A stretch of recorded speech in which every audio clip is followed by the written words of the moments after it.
बिस्मिल्लाहिर्रहमानिर्रहीम। अस्सलामुअलैकुम।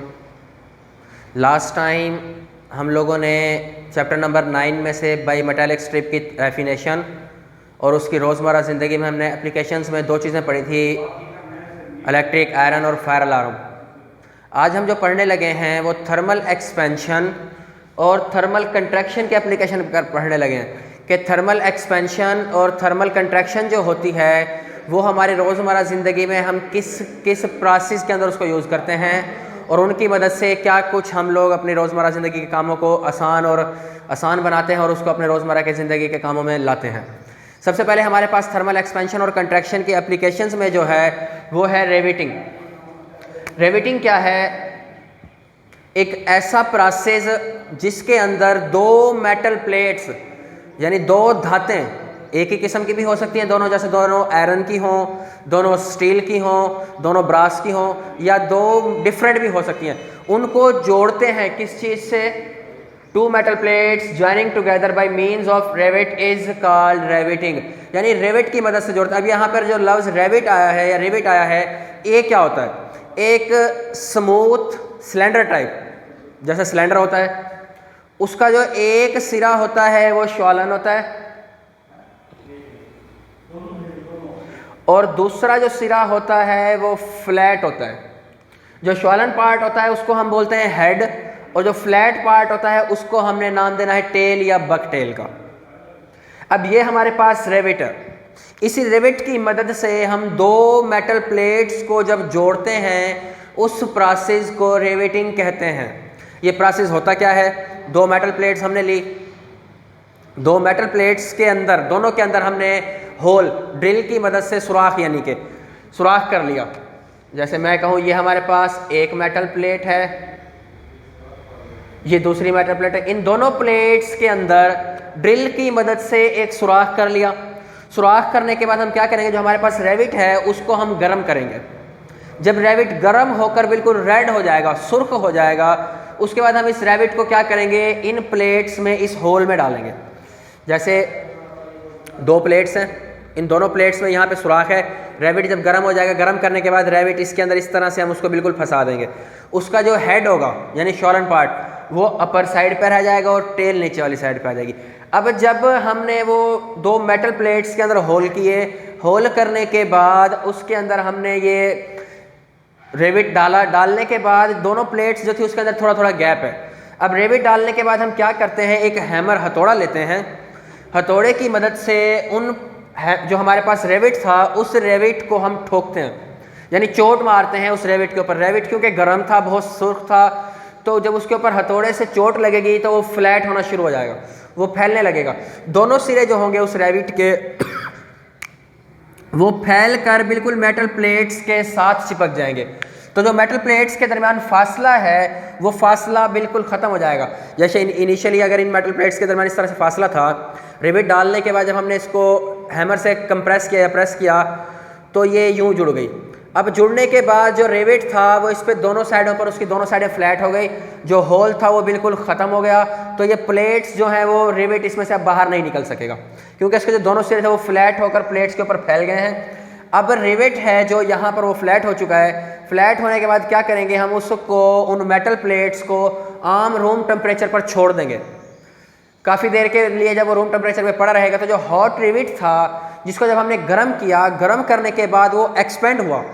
एक्सपेंड होने के बाद जब हमने उसको उन मेटल प्लेट्स के अंदर डाला, डालने के बाद हैमर से जब हमने उसको चोट लगाई, चोट लगाने के बाद जब वो प्लेट्स थी वो बिल्कुल फ्लैट होकर उन्होंने उस रिविट ने उन प्लेट्स को बिल्कुल ग्रिप कर दिया, यानी कि बिल्कुल मिला दिया। मिलाने के बाद जब वो रिविट आहिस्ता आहिस्ता थोड़ी देर के बाद ठंडा होना शुरू होगा तो हमें पता है अगर गर्म चीज़ करेंगे तो वो एक्सपेंड होगी और अगर हम किसी भी चीज़ को ठंडा करेंगे, ठंडा होने के बाद उसने क्या होना है? कंट्रैक्ट होना है। तो जब ये रिविट आम रूम टेम्परेचर पे आके ठंडा होता है तो ये कंट्रैक्ट होना शुरू होता है। जितना ये कंट्रैक्ट होता है उन मेटल प्लेट्स को उतना ही ज़्यादा मजबूती से जोड़ देता है, बिल्कुल उनके अंदर का जो गैप होता है उसको बिल्कुल ख़त्म कर देता है। इस तरह से हम दो मेटल प्लेट्स को जोड़कर एक मेटल प्लेट बना लेते हैं जो कि हमें आसानी से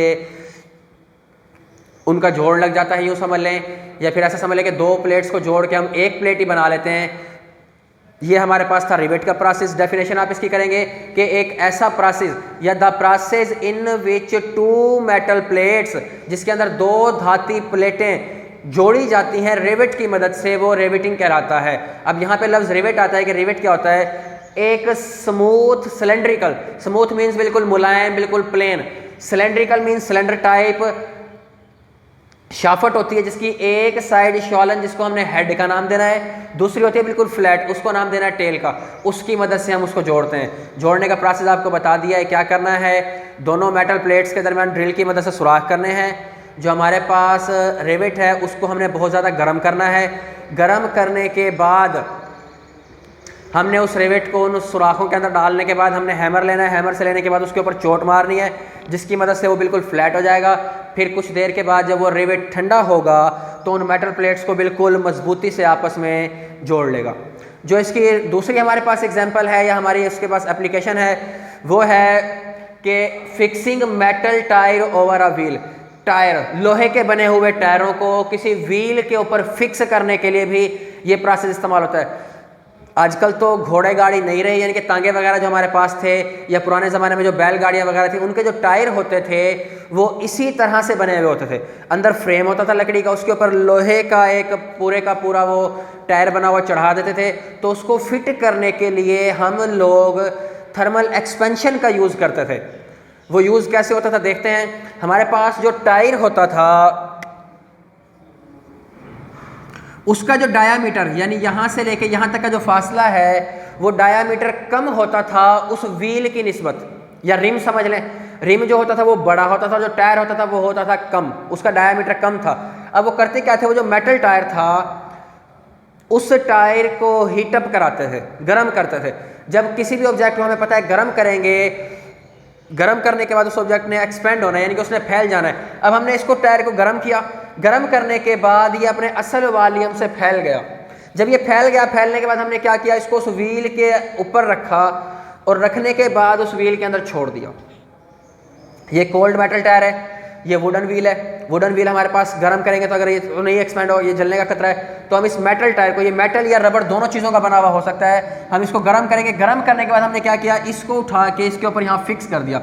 अब जब ये इसके ऊपर यहाँ फिक्स हो गया हॉट मेटल टायर, तो जब गर्म किया था इसका साइज़ बढ़ गया। साइज़ बढ़ने के बाद ये इस वुडन व्हील के ऊपर बिल्कुल फिक्स हो गया। अब हम इसको थोड़ी देर के लिए ऐसे एक साइड पर रख देंगे, ये पड़ा रहेगा कुछ देर रूम टेम्परेचर पर। आहिस्ता आहिस्ता वो जो हमने व्हील को गर्म, जो हमने टायर गर्म किया था, गर्म करने के बाद उस व्हील के ऊपर रखा था, आहिस्ता आहिस्ता वो ठंडा होना शुरू हो जाएगा। वो ठंडा होता रहेगा। जैसे जैसे वो कूल होगा, ठंडा होगा, तो हमें पता है कि अगर ऑब्जेक्ट को हम ठंडा करें, ठंडा करने के बाद उसने क्या होना होता है, कंट्रैक्ट होना होता है। तो ये जो टायर इसके ऊपर हमने फिट किया था, जब ये ठंडा होगा, ठंडा होने के बाद ये उस रिम के ऊपर बिल्कुल फिट हो जाएगा और मजबूती से ग्रिप कर लेगा। क्यों, इस व्हील का जो साइज था या डायामीटर था वो बड़ा था और टायर का डायामीटर कम था। इसको हमने गर्म करके इसका डायामीटर इंक्रीज करने के बाद जब इस पर फिट किया तो वो ठंडा हुआ। ठंडा होने के बाद उस मेटल टायर ने अपनी इनिशियल कंडीशन में वापस आना है, यानी जितना उसका साइज़ शुरू में था उतने ही साइज़ पे वो वापस आएगा। जब उतने ही साइज़ पे वापस आएगा तो वो उस वुडन व्हील के ऊपर बिल्कुल अच्छी तरह से फिट हो जाएगा, जिससे वो स्लिप वगैरह होकर या इधर उधर साइड पे उतरने का खतरा नहीं रहेगा। इस तरह से हमारे पास हम किसी मेटल टायर को वुडन व्हील के ऊपर फिट कर लेते हैं। एग्जाम्पल मैंने आपको बताई है, जो पुराने ज़माने में तांगे होते थे या बैलगाड़ियाँ होती थी, उनके जो टायर्स होते थे वो इसी किस्म के बनाए जाते थे और उनको फिट करने के लिए थर्मल एक्सपेंशन का ही यूज़ किया जाता था। तीसरी हमारे पास इसकी जो है वो फिक्सिंग एक्सल इनटू व्हील, के एक एक्सल को व्हील के अंदर फिट करना। ये प्रोसेस मेनली जो इस्तेमाल होता है रेलगाड़ी के टायरों को फिट करने के लिए इस्तेमाल होता है। रेलगाड़ी का जो टायर होता है वो लोहे का बना हुआ होता है, उसके अंदर हम एक्सल फिट करते हैं तो वो ऐसा नहीं है कि आप उस लोहे को किसी चीज़ से रगड़ के कम कर लें। तो वहाँ पर क्या होता है, हमारे पास जो ट्रेन का व्हील है उस व्हील के अंदर जो सुराख है उसका जो डायामीटर है वो कम है, जबकि जो एक्सल उसके अंदर हमने फिट करनी है उसका डायामीटर है ज़्यादा। एक्सल का डायामीटर है हमारे पास ज़्यादा और व्हील का जो हमारे पास जो सुराख है जिसके अंदर उस एक्सल ने जाके फिट होना है वो कम है। ये हमारे पास कोई एक्सल है, ये हमारे पास व्हील है, इसके जो सुराख है इसके अंदर उसका डायामीटर है कम, जबकि जो एक्सल है वो हमारे पास बड़ा है। अब ये इसमें फिट नहीं हो सकता, तो वो क्या करते हैं, जो ये एक्सल है इस एक्सल को लिक्विड नाइट्रोजन के अंदर, नाइट्रोजन जो होगी वो लिक्विड नाइट्रोजन होगी, उस लिक्विड नाइट्रोजन के अंदर जिसका टेम्परेचर -196 होता है, ये -196 टेम्परेचर इतना है कि अगर आप 100 सेल्सियस पर उबलता हुआ पानी भी इसके पास ले जाए ना, वो इन नो टाइम 1 सेकंड के अंदर अंदर बर्फ़ में कन्वर्ट हो जाएगा। ये यूँ समझ लें, इस टेम्परेचर पे अगर आप सांस लेना चाहें तो आप सांस नहीं ले सकते, आपके जो फेफड़ों के अंदर हवा होती है वो फ़ौरन वहीं पर फ्रीज़ होकर आपके फेफड़ों को जमा देगी और इन नो टाइम आपकी डेथ हो सकती है। ये -196 सेल्सियस टेम्परेचर इतना ज़्यादा है कि अगर इस पर उबलता हुआ पानी जो बिल्कुल 100 सेल्सियस पे गया हुआ हो, उसको भी आप यहाँ पर ओपन कर देंगे तो वो बर्फ़ बन जाएगा इन नो टाइम। अब क्या होगा, वो जो एक्सल है हमारे पास, उस एक्सल को हमने उस लिक्विड नाइट्रोजन के अंदर डिप कर देना है। लिक्विड नाइट्रोजन जिसका टेम्परेचर -196 सेल्सियस होता है। अब लिक्विड नाइट्रोजन में जब वो एक्सल डिप होगा या हम उसको डबोलेंगे, डबोने के बाद क्या होगा, वो एक्सल जो है लिक्विड नाइट्रोजन का टेम्परेचर कम होने की वजह से ठंडी होगी और ठंडा होने के प्रोसेस में हमें पता है कि अगर हम किसी चीज़ को ठंडा करते हैं तो वो कंट्रैक्ट यानी उसका जो वॉल्यूम होता है वो कम होना शुरू होता है।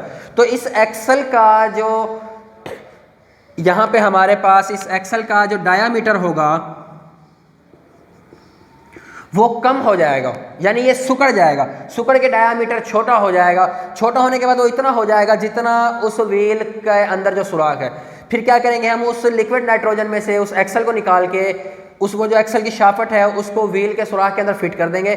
फिट करने के बाद हम उस व्हील और शाफ्ट को रूम टेम्परेचर पर ऐसे ही पड़ा रहने देंगे। अब चूंकि ये जो एक्सल था ये हमने ठंडा किया था, जब हम इसको रूम टेम्परेचर पे रखेंगे तो रूम टेम्परेचर पे आहिस्ता आहिस्ता ये एक्सल अपने इनिशियल हालत में वापस आना शुरू कर देगा, यानी आराम आराम से गर्म होना शुरू कर देगा। जब ये गर्म होना शुरू होगा तो ये अपने असल साइज़ में वापस आने की कोशिश करेगा, जो कि क्या था, उस व्हील के सुराख से ज़्यादा था। लेकिन क्योंकि ये उस व्हील के अंदर फिट हो चुका है, जब ये एक्सपेंड होगा, एक्सपेंड होने के बाद ये उस व्हील के अंदर बिल्कुल मजबूती से ग्रिप करके जुड़ जाएगा और टायर और उस एक्सल के अंदर कोई भी गैप नहीं रहेगा, जिसकी मदद से वो एक्सल और टायर जो है घूमते रहेंगे और ये खुलने का भी खतरा नहीं होगा।